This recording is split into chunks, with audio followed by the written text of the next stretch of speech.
Well, boys and girls, we have made it to Resident Evil 6. If any of you out there watching my retrospective of the Resident Evil games have never played them before, or looking to experience them for the very first time, then a word of warning to you. RE6 is the worst of the bunch, at least when looking at the mainline numbered entries. I've never played the side games before, so I don't know how some of those ones fare in comparison. Before the die-hard RE6ers among you start typing your angry comments below, I do want to make it perfectly clear that while I find this Resident Evil game to be extremely flawed, it's my least favorite in the series, that doesn't mean it doesn't have any redeeming qualities. The game is not as bad as a lot of people make it out to be. It's competently made, its budget and production value are high, its graphics were very impressive for the time, and its gameplay is pretty fun, with all the new additions that were made to it. If this is what constitutes as a garbage game in your eyes, then I don't think you've played enough of them. Go watch some of the other games I've reviewed on this channel over the years. That'll give you some perspective.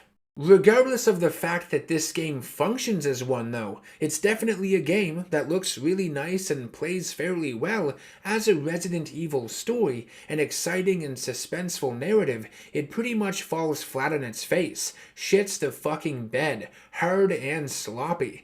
Resident Evil 6 is kind of a mess. On paper, it should have been the greatest Resident Evil game of all time, with the sheer amount of content it offers. There are 4 interconnected campaigns, 5 chapters apiece, that can be played solo or in split screen. It offers 7 playable characters, some of which are staples of the franchise, like Leon Kennedy, Chris Redfield, and Ada Wong. It's like you're getting 4 Resident Evil games for the price of 1, which sounds too good to be true, and it was, because each of these 4 Resident Evil games aren't that memorable on their own, and even when combined into the full package, are just borderline average at the end of the day. Resident Evil 6 makes the fatal mistake of stretching itself too thin, putting its eggs in so many baskets to appeal to every kind of audience imaginable.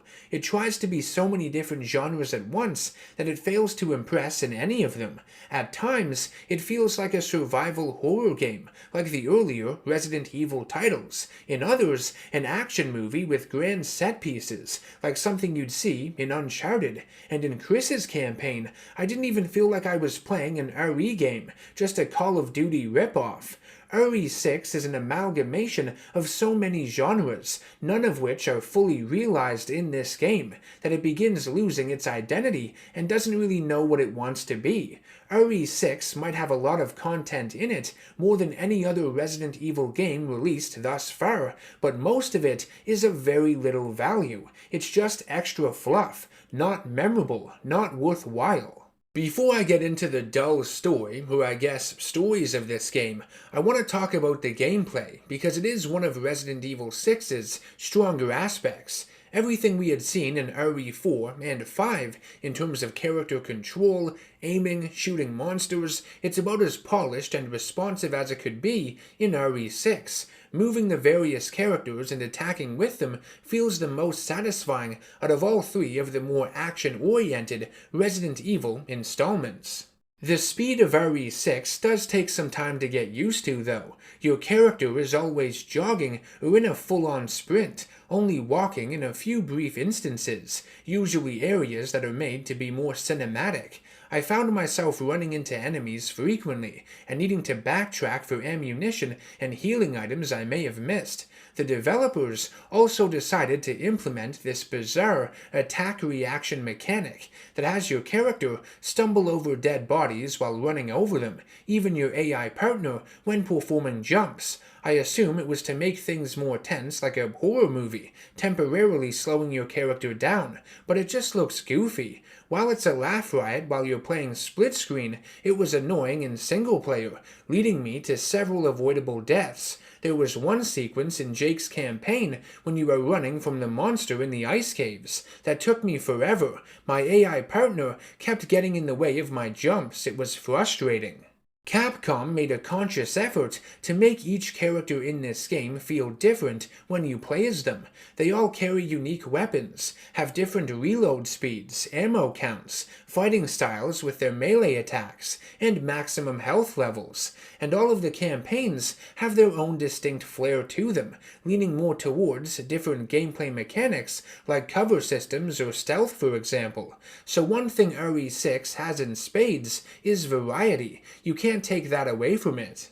Resident Evil 6 does emphasize the action in it though, and raises it to an excessive level. You can fire your weapons while running now. You have a quick shot feature by pressing aim and shoot at the same time, which can be useful in a pinch, and you can even slide on the ground and roll to dodge attacks, which I find really unnecessary. Each character has their own stamina meter, which depletes at a certain rate. Stamina is used to perform melee attacks against enemies, and you'll find yourself using these just as much, if not more so, than your regular firearms, because it's an easy way to save ammo. When you see your characters landing elbow drops, running bulldogs, and swatting them back and forth between each other like flies though, it starts getting a bit ridiculous, and the scary monsters lose a lot of their credibility. The healing system has been completely reworked in RE6, and honestly, I don't really like it that much. The first aid spray works like normal, like it always has, but when you combine herbs in this game, instead of just keeping them in your inventory, they are turned into tablets and kept inside a character's own personal case.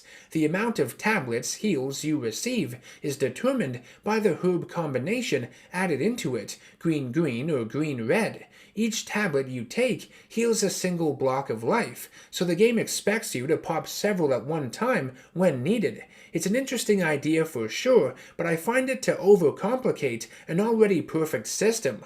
What doesn't help matters is that this game gives each character their own uniquely designed inventory menu and interface, so after spending an entire campaign playing as a certain character, it can be quite jarring to see a completely new one and be forced to learn how to navigate it all over again. Something I do really enjoy about Resident Evil 6, though, is the inclusion of skills you can assign and upgrade that give you a variety of different boosts, like increased damage, accuracy, chance of criticals, that sort of thing. You earn skill points by completing chapters and picking them up from fallen enemies. Upgrading your abilities to take on the game's harder difficulties definitely gives it some replay value, even if the stories found in the campaigns leave a lot to be desired. Okay, so running through the synopses of the 4 campaigns found in Resident Evil 6, I don't think I'm going to be as thorough as I was in previous videos in this retrospective series, because the simple fact of the matter is, I don't find them all that compelling. There are moments in each of them that deserve a little praise, but for the most part, I find them to be pretty boring, and playing through them was kind of a challenge for me, to remain invested. It's cool that RE6 interweaves all of the stories together, hence the spiderweb motif this game has with its menus and title screen, but since the campaigns do bleed into each other, that also means some of the material in them gets repeated as well. You basically play through the same sequences 4 times, just from different perspectives. There are unique elements to each story, but also a lot of overlap as well, which might turn some people away. Keep that in mind if you haven't played this game before. Alright, so starting with Leon's campaign, this one feels the most Resident Evil-like out of all of them. It starts with him meeting with the US President Adam Benford at Ivy University in the small town of Tall Oaks. President Benford plans on delivering a speech that will reveal the truth surrounding the events of the 1998 Raccoon City incident, which he believes will prove essential in his fight against bioterrorism. However, before he can make his speech, the university is attacked by terrorists and infected with a new pathogen, the chrysalid or C virus. The president becomes infected and attacks his personal bodyguard, an agent for the United States Secret Service named Helena Harper, forcing Leon to reluctantly take action, shooting and killing the president. Leon and Helena are forced to fight their way out of the university and the surrounding area of Tall Oaks, doing battle with Resident Evil 6's zombies, known as Wavo.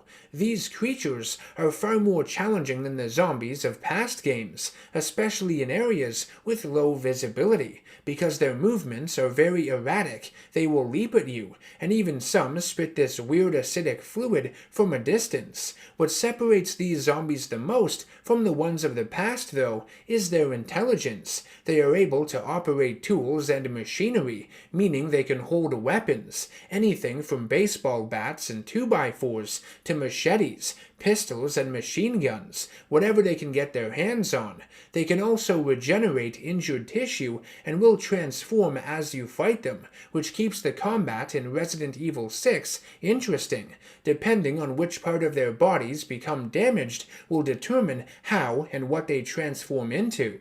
Leon's campaign is the best out of the four in my opinion. Dealing with an outbreak like this, one affecting a small town, it gives you flashbacks of Raccoon City. I like a lot of the locations early in this game, like the university campus, the cemetery, and the cathedral you barricade yourselves in. They are all visually distinct and ones we hadn't seen in previous games that featured a similar sort of zombie scenario. Following the death of the president, Leon and Helena would become highly wanted fugitives and would fake their deaths to pursue the man responsible for the C virus outbreak in Tall Oaks, the National Security Advisor, Derek Simmons, who in actuality is one of the founding members of a secret organization called the Family, who focus on the development of bioweaponry. Helena would lead Leon to an abandoned research facility underground, where she reveals that she and her sister, Deborah, were abducted by the organization. Simmons had blackmailed Helena, threatening the life of her sister, and forced her to help the family infect Tall Oaks and kill the president. When Leon and Helena travel deeper into the caverns of the lab to rescue Deborah, they find her mutated by Simmons into a BOW. Helena tries her best to save her sister, but she is too far gone and promises to avenge her instead.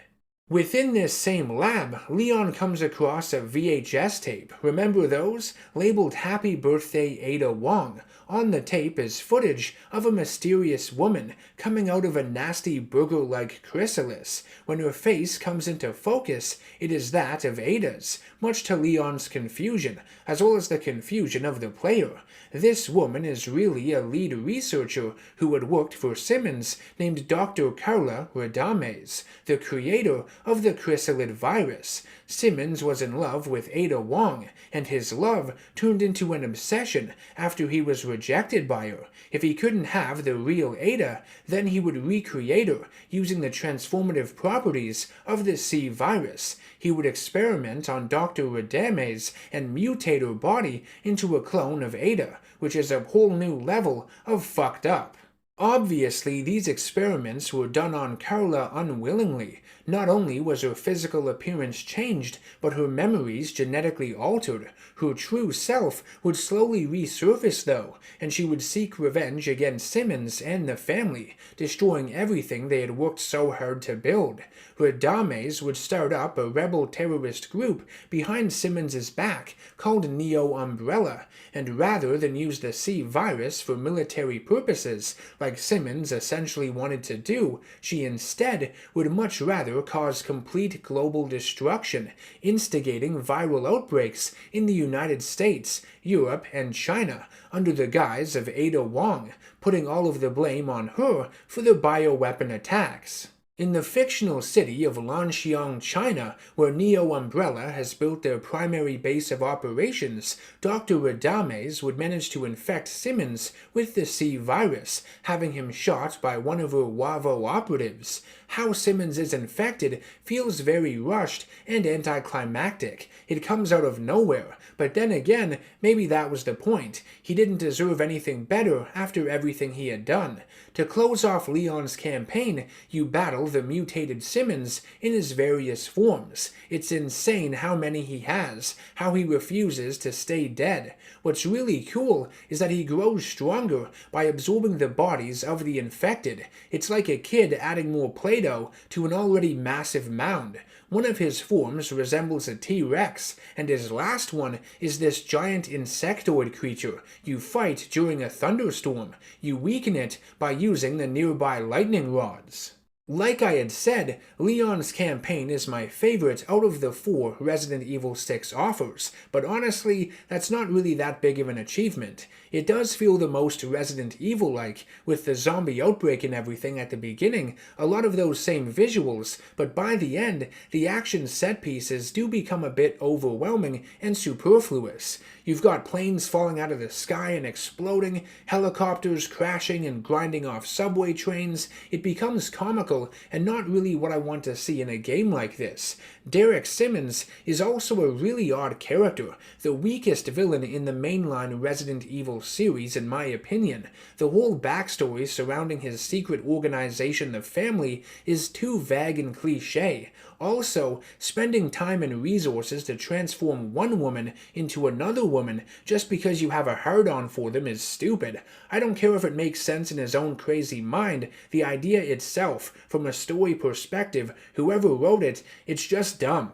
Chris Redfield might be one of my favorite Resident Evil protagonists, but his campaign in RE6 is one of my least favorite in the entire franchise. Part of it takes place in a flashback that happens before most of the events in the main game, and is set in Eastern Europe, within the country of Edonia. It sees BSAA forces take on a group of rebels infected by Neo Umbrella's C-Virus. I felt a huge disconnect playing this story, because it felt like I was playing Battlefield, Call of Duty, or Medal of Honor at times. Most of the WAVO you face are armed with guns themselves, so you lose focus of the fact that they are monsters as you are playing, and instead see them as typical soldiers you would find in many other similar games. Chris and his team encounter Ada Wong, or at least who Chris believes is Ada Wong, actually Dr. Radames. She ends up trapping the BSAA soldiers and kills most of Chris's team. Watching his men die in front of his eyes leaves Chris with post-traumatic amnesia, which was an element of this narrative I didn't care much for. Amnesia only happens from some type of physical trauma to the brain, not emotional, so it came off as a bit silly to me. I also found the idea of Chris being upset over fallen allies to be a retread from what we had seen in the last game, RE5, with the death of Jill.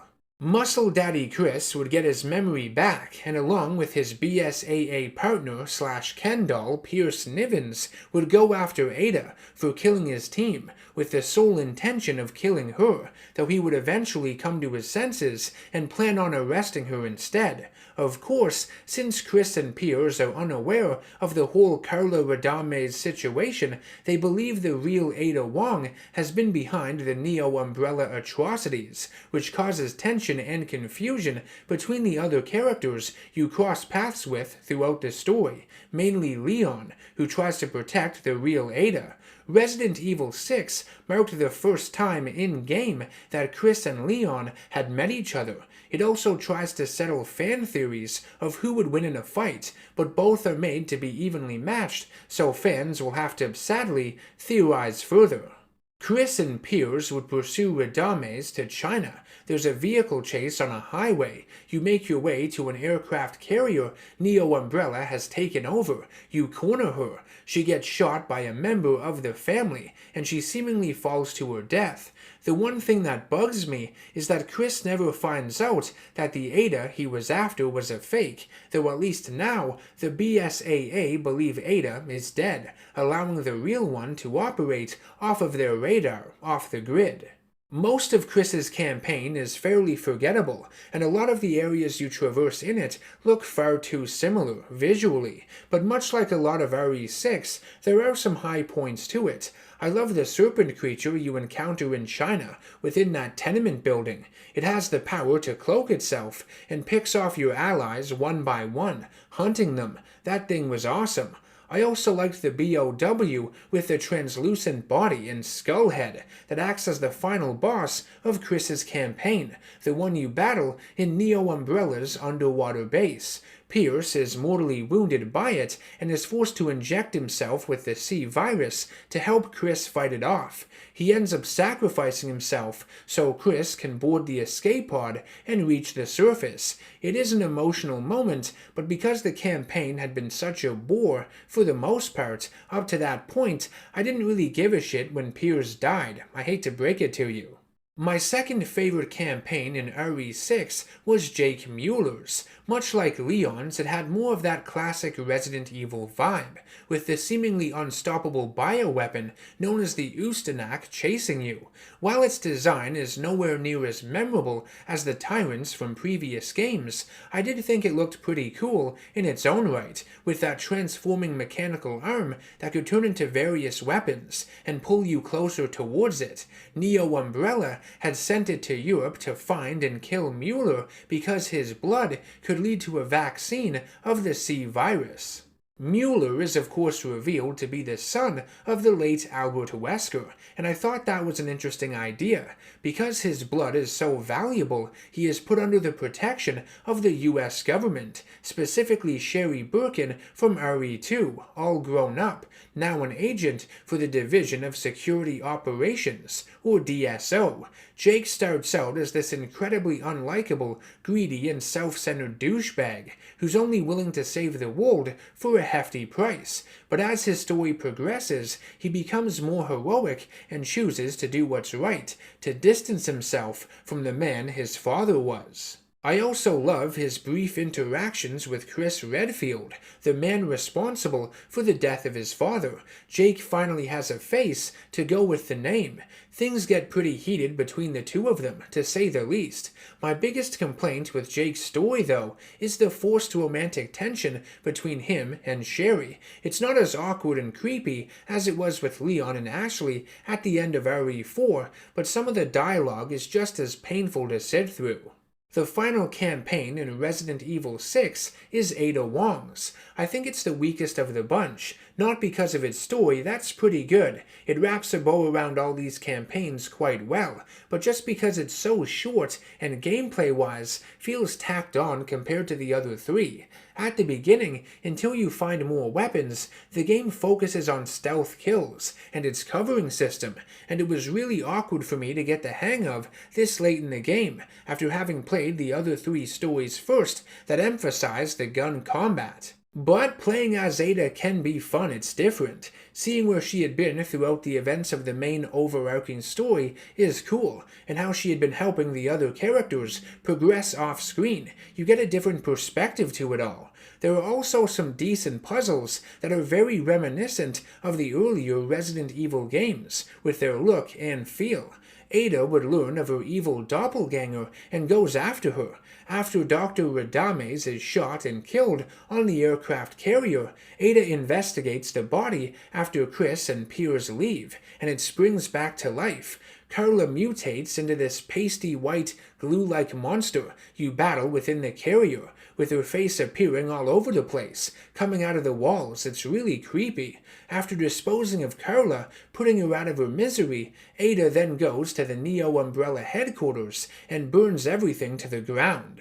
Like I had mentioned at the beginning of my review, Resident Evil 6 is not as bad as a lot of people say it is. Sure, it's not a very good Resident Evil game. I think the vast majority of fans probably rank it pretty low in the series. I would assume dead last, like myself. But as an action game and a third-person shooter, there's a lot of fun to be had with its gameplay, some of the most polished in the genre, outside of that goofy attack-reaction stuff, which you can thankfully turn off. Because of the transformative nature of the C virus, Resident Evil 6 also offers easily the widest range of enemy types in the franchise. The enemies in RE6 essentially react to how you play. They mutate and become stronger depending on where you are targeting them, damaging them. Some walk, some run, some fly. There are so many interesting and creative combinations and creature designs throughout the game, big and small. And that's one one of the most unique aspects of RE6, that it holds over all of the other games in the series, a lot of the other games in the genre even. I don't know of any other game that has enemies like this in it, at least none off the top of my head. In recent years, Capcom has been remaking a lot of the older entries in the Resident Evil series in order to reintroduce them to modern audiences, make their gameplay more consistent, and strengthen their connective tissue narratively. It's been brilliant so far, and something I wish more developers would do with franchises that have lasted several decades. But even better than trying to improve games that were already good before, they should try to improve ones that may have missed the mark, had the opportunity to succeed, but for whatever reason were unable to.